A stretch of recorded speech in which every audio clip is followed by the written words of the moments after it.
राहतो की सर म्हणे या आणि मंडपाला थोडी भेट द्या. तुमच्या या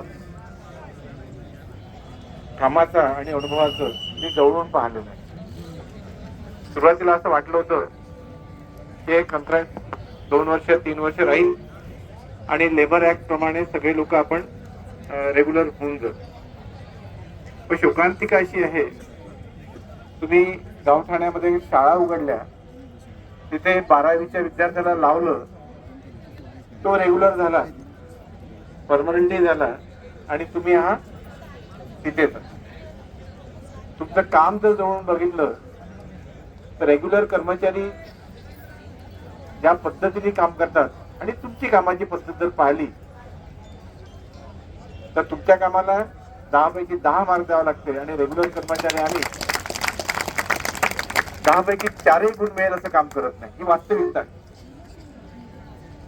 आणि त्यामुळे शासनाने तुमच्या समस्येकडे गांभीर्याने बघितलं पाहिजे. फार जास्त संख्या नाही आहे, काही राज्यांमध्ये जे आहे लोकांना नियमित केल्या गेलेले आहे आणि नाही काही तर लेबर ऍक्ट मध्ये त्याची प्रोव्हिजन आहे की किमान 6 महिने जर झालं तर त्यांना रेग्युलर करा. आणि असाच तुमच्यासारखा स्टॉप कंत्राटी बेसिसवर लावलेला महाराष्ट्राच्या सगळ्या शिक्षण बोर्डामध्ये रेग्युलर झाला आहे, त्याला प्रमोशन मिळालेलं आहे आणि शासन सेवानिवृत्ती वेतन देत नसताना सुद्धा बोर्डाने त्यांच्यासाठी विशेष प्रोव्हिजन करून शासना एवढंच रेग्युलर पेन्शन त्यांना मिळत आहे. ते शिक्षण विभागच आहे आणि हाही शिक्षण विभागच आहे. आणि त्यामुळे तुमची जी मागणी आहे ती रास्त आहे. बरेच लोक मला वाटतं तुमच्यासोबत लागलेले काही सेवानिवृत्ती झाले असेल, मृत्यू पण पावलेले आणि काही 2-3 महिन्यापासून पुढे सेवानिवृत्त होणारे.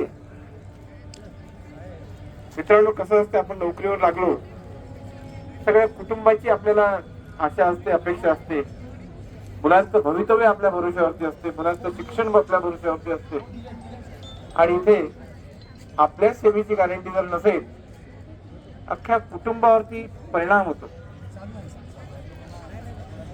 आणि त्यामुळे माझी शासनाला हा विनंती आहे